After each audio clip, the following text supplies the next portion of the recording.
All right, guys. So this is Objective 3C Part 2. So this time I'm going to actually be showing you how to do translation using a codon chart. And we're going to look at what happens when you have a mutation. We're going to look at some gene mutations, okay? So to bring it back to where we were, remember DNA is transcribed to RNA and RNA is translated to a protein. And the way the RNA is translated to the protein is that messenger RNA is known as a codon, and that codon, there's three nucleotides, three bases at a time, and then each of the three bases corresponds to an amino acid. So DNA is going to be transcribed to messenger RNA. So let's just go ahead over here and let's just do that. And if you notice, I did three different colors because remember a codon has three bases. So DNA is your genetic code, mRNA is going to be your codon, and then we're also going to talk about, we already talked about tRNA in the previous video, and tRNA is known as the anticodon. I'm not going to use a tRNA here because I'm going to use a codon chart, okay? So codon literally means messenger RNA. So since I'm using a codon chart, I only care about the messenger RNA in this case. So again, the messenger RNA is my codon, because my DNA is my actual code. And DNA writes a message in the form of messenger RNA, and so that's going to be the codon.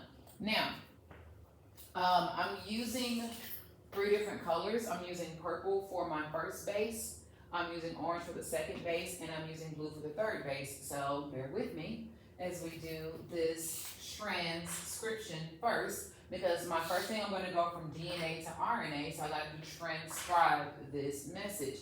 So the transcription happens through base pairing. So since DNA, ooh, that should not be a, oh my lord, that should be a T. Woo. All right. DNA does not have uracil. That was a mistake. All right, so since my DNA has TAC, then T is going to base pair with adenine in RNA. Adenine will base pair with uracil because DNA does not have uracil, it has thymine, and RNA does not have thymine, it has uracil, okay? So, and then cytosine is going to pair with guanine. So I'm going to continue through this. So here G is going to pair with C, C is going to pair with G, and A is going to pair with U, okay? Again, C with G. Here my T is going to pair with A because I can't have adenine in messenger RNA, but my A can't pair with U because there's no thymine in messenger RNA, so can't pair with T, so A is going to pair with U here, all right? Again, G with C, G with C, and C with G. A with U, T with A, and C with G. All right, so now I have my messenger RNA transcript. Now this would have happened in the nucleus, and the messenger RNA, after being processed, would then leave the nucleus and go to a ribosome where translation would begin. Now, what we use to decipher the code is either a codon chart or a codon wheel. I'm going to show you the codon chart, which I've actually drawn out on the board. No life. But anyway, there's 20 different amino acids. Remember the structure of an amino acid. I'm going to draw it back up here just in case you don't. So the structure of an amino acid, there is a amine end of the molecule. So it's going to be my nitrogen and hydrogen. There's a central carbon. There's another carbon that is attached to oxygen and a hydroxyl group. So this is called a carboxyl or a carboxylic acid. And then this central carbon right here has a hydrogen on it, but it also has something called an R group, okay? So the R group is going to be here, and the R group is where it varies. They're variable. Now, there are 20 different amino acids because, so this whole part with the nitrogen, the amine group, the hydrogen on the central carbon, and this carboxyl group on the end, this is all the backbone of the amino acid. But this R group that comes out of the central carbon, this is where it varies, and it varies to give you 20 different variations. So there's 20 different amino acids. But here's the thing, even though there's 20 different amino acids, there's actually 64 codons, okay? Of those 64 codons, 3 of them are stopped, so they don't actually give you an amino acid, and 1 is a start codon. So that means of my 64 codons, 61 of them actually code for the 20 amino acids. Now, of my 20 amino acids, the only 2 that have a single code are methionine, which is my start amino acid, and tryptophan. Of all the others, so that means the other 18 amino acids have more than 1 code. This is why you can't go back. Once you figure out the amino acid sequence, you cannot get back to the RNA because there's multiple codes for all but 2 of the 20 amino acids. Now, my codon chart, notice that I have color-coded those as well. So the only bases I can use in RNA are uracil, cytosine, adenine, and guanine. And remember, a codon is 3 bases. So this left side of the chart is for the first base. This is the side that tells me which row my amino acid is in. Once I pick a row, I can't leave that row. So it's equivalent to like if you're looking for your classroom, this is hall U, C, A, and G. So if your classroom is on hall C, you won't find the room on hall U, A, or G. So once you find that row, you have to stay there. Now my second base tells me which room or which column on that row that my answer is in. So again, if I'm in row C, and then the second base is A, that means I'm in room A, so that puts me here. Now, notice that inside the room, there's 4 different things, so I call those the seats. This last base tells me which seat I find inside of that room.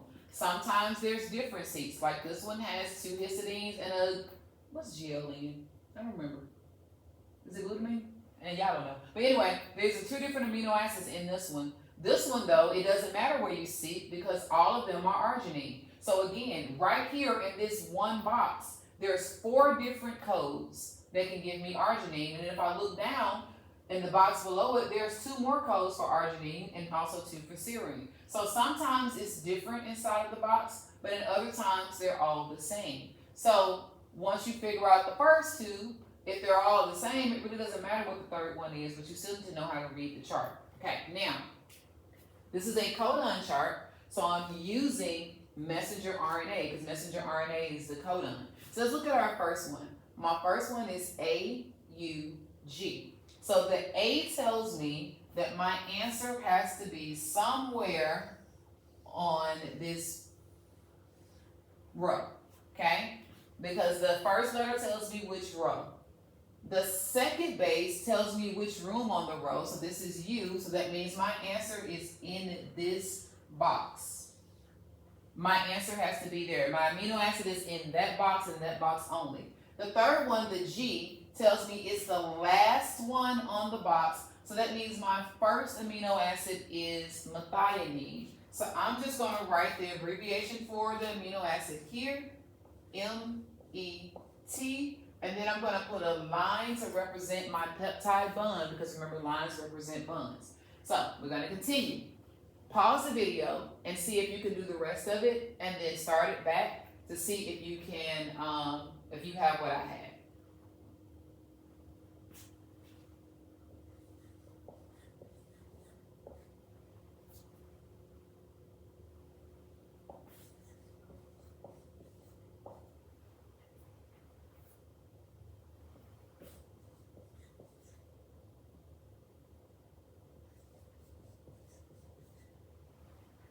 All right, so if you look at it, CGU gives you arginine, GAU gives me asparagine, CCG gives you proline, and then UAG is one of the 3 stop codons. There's 3 stop codons, UAA, UAG, and UGA. So when I see one of those, I know to stop. Now, it doesn't matter if there's things behind this stop codon because ribosomes are obedient. When a stop codon comes in, the ribosome stops translation. It does not matter if there's a million more bases behind that stop codon. Translation will stop. The ribosome will release the messenger RNA, and then that polypeptide is released to be further processed if needed. Now, this is the way that this code should look. Sometimes there is a mutation, okay? Mutations can be harmful, beneficial, or they can have no effect at all. If a mutation has no effect at all, we say it's a silent mutation. You often don't even know it exists. So we're going to look at what happens if this is mutated. For the sake of time, I'm only going to mutate one of my codons so that the rest of them would stay the same. So since I'm only mutating my the third codon in each one of these, I already know the rest of my sequence before that. So CGU, this is going to give me methionine, which is my start codon, and then I'm going to get arginine. Now, we're going to get into a mutation. So the first type of mutation I want to show you is a silent mutation, okay? So my original code codes for is CTA. Now, we're still going to keep the G and the A. CTA gives me GAU, and GAU gives me asparagine. But what happens if this is not a GAU, is that this, instead of being CTA, what if this was CTT?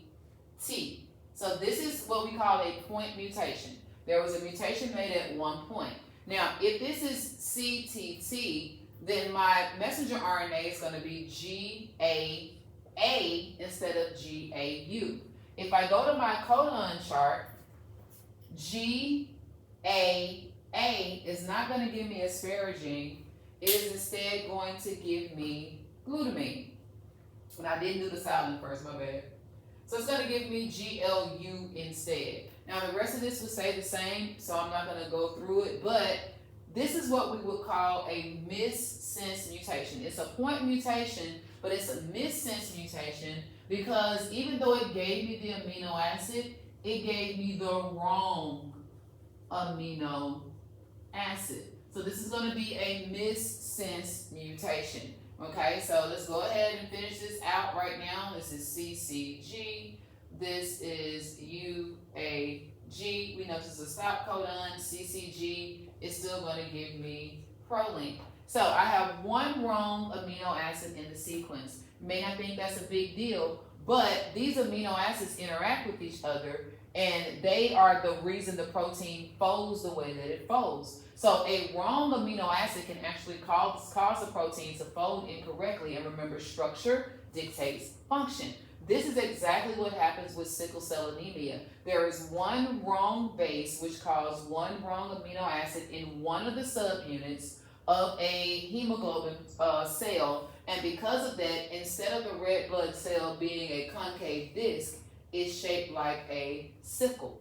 So one wrong base can cause one wrong amino acid, which can cause the whole structure to be shaped incorrectly because structure dictates function. Now let's do the silent mutation that I meant to do earlier. Now, this silent mutation, so it's supposed to be CTA, but instead of CTA, what if it was CTG? Well, if this is CTG, that means my code is going to be GAC instead of GAU. And when I go to the chart, I see that GAC, even though it's not the correct code, it still gives me ASP. So I'm going to get the same amino acid. Even though there's a mutation, this is called a silent mutation, I'm going to get the same amino acid. This is a mutation you may not even know exists because, again, I got the same amino acid. Now, the next type of mutation would be a nonsense mutation, and the way my code is written, I can't really put in a nonsense mutation. No. But a nonsense mutation is what happens when you get a stop codon too soon. Now, all of these are point mutations, okay? These are mutations where one base was changed and it was called a point mutation. This is going to change one amino acid in this sequence. Now, there are other types of mutations that are called frame shift mutations. A frame shift mutation is actually worse than your point mutations because a frame shift mutation is going to change everything from the point of the mutation. And so it changes the reading frame. Remember, a codon is 3 bases at a time. So a frame shift mutation is actually going to shift your reading frame by either adding in or deleting a base. So I'm going to do a deletion, and I'm going to stop there with the deletion for the sake of time. So CTA is what it should be, but instead I'm going to go CTG. I'm going to delete the A, and then everything from the point of that deletion is going to be incorrect, okay? Because I got rid of this A, the reading frame shifted, okay? So CTG now becomes GAC. This is going to become CGU, and then I'm going to have a G. So GAC is going to give me ASP, and then CGU is going to give me ARG, and then anything that came after that would also be incorrect, okay? It would be the same way if I added in a base. So if there is any additional bases that are added in, or if there's any bases that are removed, it's going to create a frame shift mutation. And frame shift mutations are worse than simple point mutations because it changes everything from the point of that mutation. All right, guys, that's it. Toodles.